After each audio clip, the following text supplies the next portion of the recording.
Welcome to another episode of Real Estate Investing Explained. Here's today's question.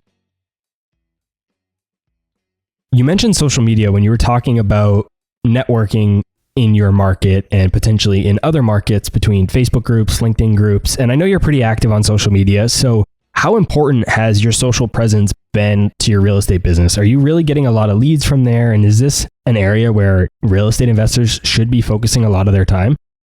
Well, I think being active on social media hasn't connected me with sellers who are actively looking to sell their property per se. I think it's been very beneficial in just meeting people in my industry, whether they're locally or nationally or wherever they may be. So I think that there's two ways to look at the return on using social media, for example. One might be as if you're doing like ads and you're trying to find motivated sellers, or you're just trying to connect with sellers somehow. That's one way to measure your return. And, are you getting deals? Are you making money from it? I think the other is, are you meeting people that are going to move the needle in your business, which I think it certainly has for myself.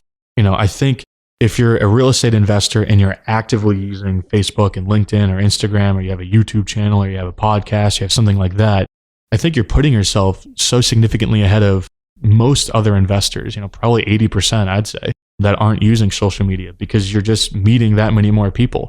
Now, I've met countless people through being active on, LinkedIn or Instagram or wherever. And those people have helped me, learn more about real estate, have introduced me to other people in my market that have helped me in my business. And I'm sure I'm going to work with some of them on deals in the future.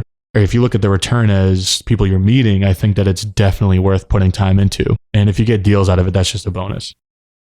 There's such a qualitative perspective to social that you mentioned that you need to take into consideration. It's not always about the instant numbers. You might not get 10 deals in the first week that you're on social.